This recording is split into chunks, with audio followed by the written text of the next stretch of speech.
Hello ladies and gentlemen and welcome. My name is HDTGeorge and this is the audio TWAB for November the 11th, 2021.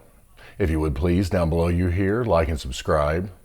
As always, no hot takes, no opinions, just the words of the TWAB. This week at Bungie, 11/11/2021. This week at Bungie, we got guns over here. We have a lot to cover this week, so I'm going to keep this intro short so we can get into it. We have a new emblem for you, new Trials Labs info, a long list of weapons changes, a new fashion magazine cover, more Bungie bounties, and a partridge in a pear tree. Actually, scratch the last one, it's only November. Be true.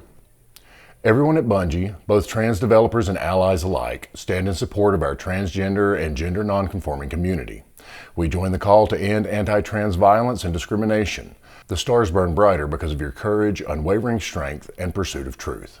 Ahead of Transgender Awareness Week, which celebrates the lives of the transgender and gender nonconforming community from November 13th through the 19th, we are proud to announce our new Trans Pride emblem, Be True.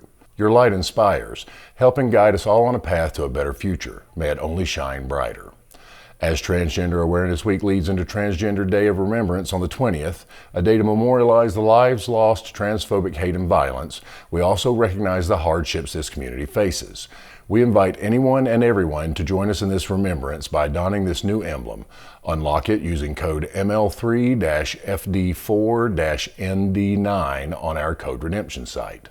During the month of November, all profits from the sale of Bungie's Pride Pin will benefit Trans Lifeline in support of their efforts to provide peer support to trans people in crisis through respectful, anonymous, and confidential communication and resources.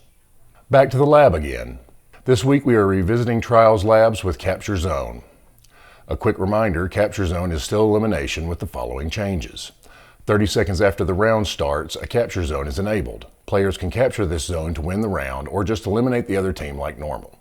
The Capture Zone has a waypoint from round start, including a countdown timer, so everyone will know exactly when and where it will be. The Capture Zone starts in the middle of the map in the first round and changes locations each round. We took feedback from the previous Capture Zone lab and made the following changes. We are using a stronger Trials map, Endless Veil. Rather than rotating through points that give one team a significant location advantage, we are rotating through 3 neutral zones, one at Temple, one at Mid, one at Shrine. Players no longer get super energy when capturing a zone, either before or after the round ends. As we mentioned last week, card-based matchmaking is on all weekend, with the Flawless Pool turning on Sunday morning at 10 a.m. As with the previous 2 labs, a 2x Trials rank booster will be on all weekend. Going forward, we are looking at adding end match rewards prior to getting a 7-win card, making it more worthwhile to play in the Flawless Pool, and for increasing reputation gain, especially in the later ranks. We are still firming up plans, so expect more information on rewards in December. Pew Pew. Our 30th anniversary is coming up quick, and the new dungeon and cool rewards aren't the only thing we are adding to the game. We're also making a hefty tuning pass to weapons and perks. We've still got a little bit of time before these changes go live on December 7th, but in the spirit of transparency, let's get into it early. Please welcome to the stage Design Lead Chris Proctor. Chris, good day again. We have a mid-season weapons update ready to go live for you next month. Because Season of the Lost is a slightly larger season than normal, we have a slightly larger mid-season tuning pass for you. Let's get into the nitty-gritty. Archetypes. Shotguns. In Season 11, we wanted to see if slugs could be viable in PvE with a high enough reward for the risk of being close and the time it takes to aim at the head. Good news, they're viable. However, they currently outclass pellet shotguns and many other special ammo options, not to mention being part of a dominant boss melt tactic. We'd like to equalize this a bit. However, since pellet shotguns are easier to use than slug shotguns, they don't need as large a bump. Reduced slug shotgun PvE damage bonus from 30% to 20%. Gave pellet shotguns a 10% PvE damage bonus. Linear fusion rifles. In Season 14, we bumped these up, but believe that while their potential damage output competes numerically, and they're extra hot right now because of the sweet particle deconstruction artifact mod, they can't compete with the ease of use of other damage options. Last time they got a precision damage buff, this time it's a flat damage buff. Increased PvE damage by 10%. Caster swords. We shipped this with a high heavy attack ammo cost to offset a great melee weapon that also has a good ranged attack, but now believe it's safe to reduce the ammo cost. Reduced heavy attack ammo cost from 8 to 5. Bows. In Season 11, we bumped bow damage up 10% versus rank and file enemies. Having seen this in game for a few seasons, it seems safe to nudge them up again. Increased damage versus rank and file enemies by 10%. Sidearms and fusion rifles. Due to an ancient data entry error, sidearm and fusion rifle projectiles were not hit scan. Behind the scenes, the engine does math converting a projectile from non-hit scan to hit scan if it would cover a specific distance in one frame. So this would only occur running at 60 FPS or higher. Shout out to a specific community that provided us with evidence on this issue. You know who you are. Increased sidearm and fusion rifle projectile speed from 999 to 9,999, which makes them hit scan regardless of frame rate. Exotics. Vex Mythoclast. Yeah, we overbuffed this, and while it's kept in check by the peak shot potential of hand cannons, etc., it's definitely melting faces. In playtests, we feel it's still strong enough to be desirable without feeling free. Reduced aim assist stat by 25. Reduced the linear fusion rifle mode aim assist cone scaler from 1.1 to 1.05. Now requires 3 eliminations for full overcharge instead of 2. Fighting Lion. This wasn't a specific problem, but given increasing frustration with breach grenade launchers in Crucible, it seemed like a misstep to say, "We hear you," and "Here's an infinite ammo version of that thing you're frustrated about" in the same patch. It should be clear to everyone that a full nerf isn't needed, so we're adjusting it. Note, this is not a full rollback. There's still a difference between almost infinite ammo and actually infinite ammo and how weapons are used, and in playtests where we tried to abuse infinite ammo, it was extraordinarily oppressive, much more so than we expected given that it had a ton of ammo previously. Remove the multi-hit requirement, i.e., dealing any damage will grant the buff. Increase the buff to the reload stat from plus 50 to plus 70. i.e., reload will still be slow if you miss, but if you land any damage, Fighting Lion will reload faster than it did before the nerf. Increase the buff duration to 7 seconds. Arbalist. We always wanted this to have utility in high difficulty PvE, but its lack of champion mods prevented that, and it's all about shield breaking already, so we're fixing that. Now it has intrinsic anti-barrier. Sleeper Simulant. The delta between Sleeper and the best legendary linear fusion rifle wasn't large enough to make this a compelling option, so while it benefits from the 10% damage buff above, really, this time, we've given it some additional love. Increased magazine size from 3 to 4, increased PvE damage by 6%. Suros Regime. Dual mode receiver always made Suros a worse 360 RPM auto rifle, but fixing that is a straightforward stat bump. This may not make this mode dominant, but at least makes it do what was intended. Turn it into a high-impact auto rifle. Dual mode receiver mode now grants the following in addition to its current effects: plus 30 range, plus 3 zoom. Cryesthesia 77K. Given the state of stasis in PvP at the start of Season 14, we deliberately shipped this weapon in a weak state, which almost physically hurt us, but was the right decision, not wanting to contribute to the problem. Now that we've had more time to evaluate the state of the sandbox, we've reworked this exotic to address its weaknesses in PvE. Specifically, the following pain point: fire on release with the charged trigger, losing all ammo on firing the freezing shot. Removed variable trigger completely. Now fires on trigger press instead of release. This will make it feel much more responsive. Charged shot moved to special reload. Getting a final blow with the sidearm enables access to the special reload. Once the charged shot is fired, the weapon reverts back to standard sidearm mode. This does not cost your entire magazine. Charged shot now causes an AoE which freezes AI and slows players. Direct hits still freeze. Leviathan's Breath. This bow is underused, so we wanted to give it a bump while also making its catalyst more interesting. Expect this type of catalyst tweak to become more common moving forward. The catalyst now grants the Archer's Tempo perk in addition to its other effects. Whisper of the Worm. The original DPS King has fallen out of favor, with the delay before the damage buff kicking in, making the weapon less usable in short damage phases, and optimal sustained damage requiring all critical hits but not sufficiently rewarding precision. Reduced delay on activating Whispered Breathing from the catalyst from 2.1 seconds to 1.2 seconds. White Nail magazine refill changed, was 3 from inventory but now pulls 2 from inventory and 1 from thin air. Increased damage in PvE by 10%. Darcy. This sniper rifle's damage has fallen behind as other options have been buffed, and its damage is dependent on crits while also requiring 100% time on target, so we improved its ease of use and bumped the damage up. Reduced flinch, recoil, and accuracy degradation by 50% while Personal Assistant is active. Personal Assistant now has a 1-second delay before deactivating when off target. Was instant. Increased damage in PvE by 20%. Malfeasance. For a weapon all about explosions, this hand cannon's explosions were a bit underwhelming. Increased explosion damage by 50%. Dead Man's Tail. We've seen this scout rifle's usage drop dramatically on consoles since the recent nerf, so we spent some time tuning it in a way that benefits controller much more than mouse and keyboard, i.e., we don't believe this buff will improve the weapon much on mouse and keyboard, specifically touching hipfire with the catalyst. Note, this isn't actually branching the tuning between input devices, but the bits we touched are either only present or are much more impactful on controller. Increased reticle friction, fall-off distance, no effect on mouse and keyboard. Less recoil, reduced effect on mouse and keyboard. Improved accuracy, reduced effect on mouse and keyboard. Heir Apparent Catalyst. There was a data error in the Heir Apparent Catalyst resulting in granting too much damage resistance against players. This has now been corrected. No effect in PvE. Reduced damage resistance against players from 75% to 25%. Lorentz Driver. The bonus ability energy feels extraneous when the damage buff is so strong, and we're limiting certain weapon sources of ability energy. Removed ability energy regeneration on picking up a telemetry. Traveler's Chosen.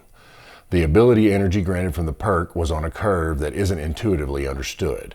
Similar to Lorentz Driver, it seemed appropriate to adjust this in PvP. These changes aren't noticeable in PvE. Now grants 10% ability energy per stack on activation. Was previously more generous on low stacks, less generous on high stacks. The average and amount for 10 stacks are unchanged. Reduced stacks granted on Guardian defeat from 3 to 2. Perks. Adrenaline Junkie. This perk wasn't performing as well as intended, and the path of least resistance was making it live up to its dev name, Grenade Buckler. Eliminations with the weapon can add single damage stacks or extend existing ones. Grenade eliminations boost the stacks immediately to ×5. Lower the duration to compensate for weapon activation. Vorpal Weapon. A perk that grants 15% bonus damage against all targets I'm going to use my heavy weapon on. This was a non-choice and sucked the air out of the room for other damage perks. At the same time, it was failing its original role, giving players a reason to run a primary weapon against tough targets. Was 15% damage on all weapons. Now, 10% on heavy weapons, 15% on special, 20% on primary. No change to damage versus players in Super. Whirlwind Blade. This was too obviously the best sword damage perk around, so while we're fine with it being good at sustained damage, we've pulled it back for shorter fights. Increased number of stacks needed to hit maximum damage from 5 to 10. Pulse Monitor. What if instead of activating on what feels like a fail state, this activated on a state you'll be in almost every encounter, even if you're winning? Change threshold for activation from 90% health to 30% shield, i.e., this now requires much less damage to trigger. Mods. Quick Access Sling. The usage on this mod is very telling. It's extensively used on bows and breach grenade launchers and barely used at all on other weapons. At the same time, we've pulled down some options players had for improving their swap speed and wanted to make an option available for building towards that on all legendary weapons. We'll be watching how this feels in the wild and may revisit it later. Was +100 handling, 0.9 ready, stow, aim down sights time for 0.4 seconds after running out of ammo. Now, 0.9 ready, stow time all the time.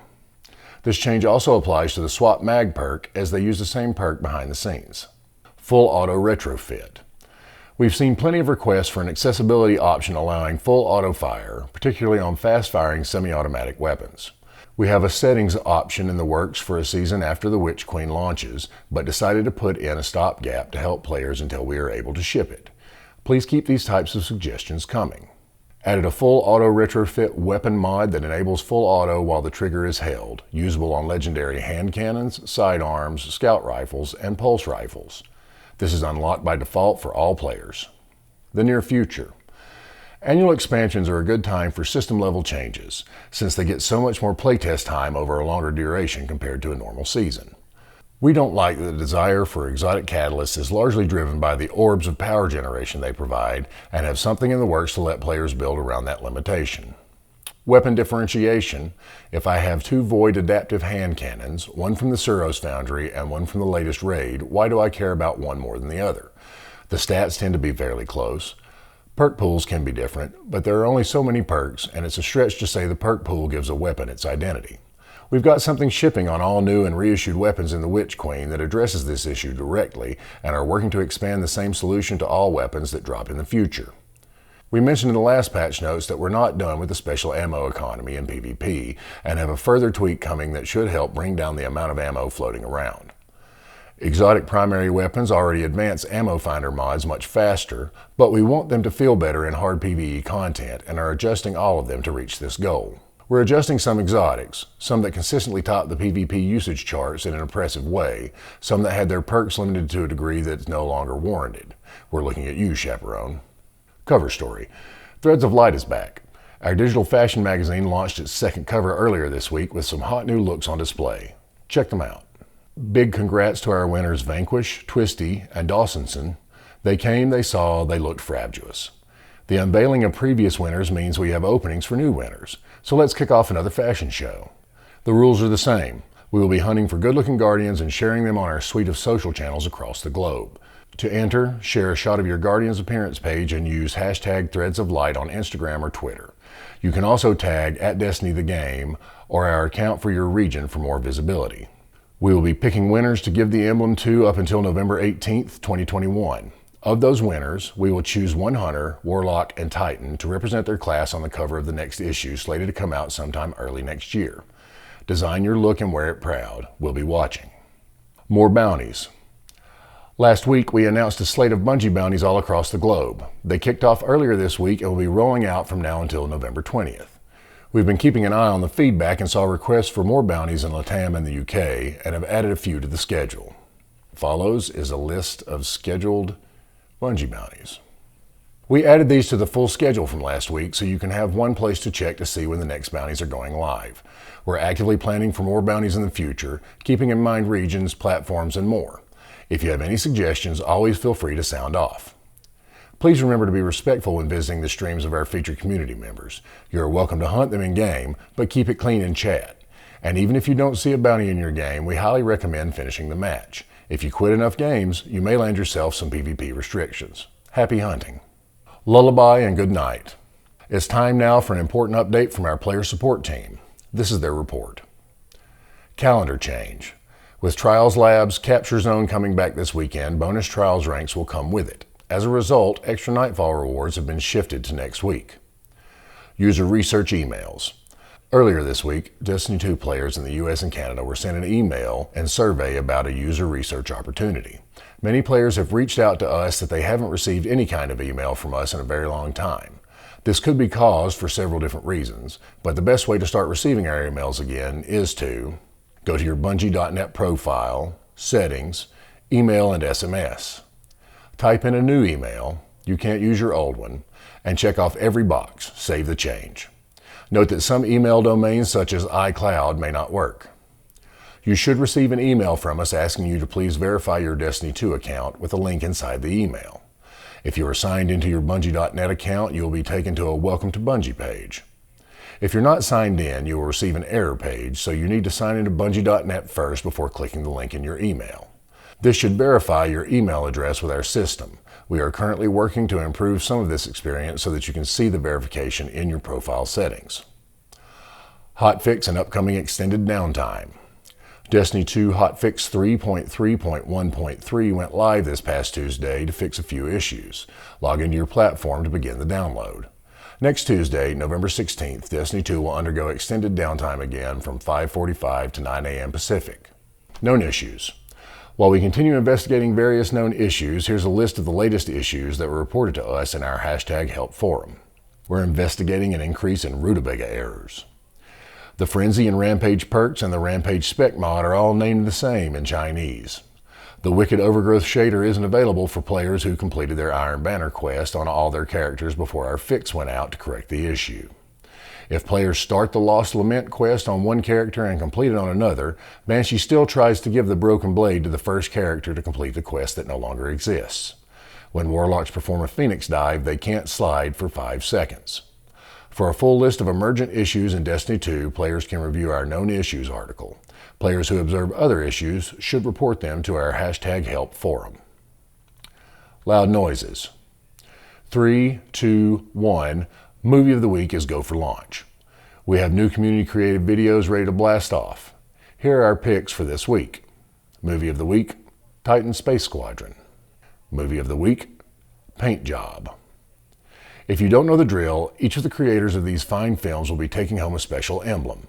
If that is you, please make sure you post a link to your Bungie.net profile into the description of your winning video, and we will calculate the perfect trajectory to have your emblem safely touch down in your collection. Tasteful, Artist of the Week. Sometimes, art gets up and moves around, literally. We often see players in our community become their favorite characters. We've seen some truly epic cosplay over the years, but one of today's winners created a spectacular Elixni costume. You have any cool art you can wear? We would love to see it. We have some cool artwork lined up too. Check out our full lineup of artists this week. Art of the Week, Becoming Elixni. Art of the Week, Micah 10.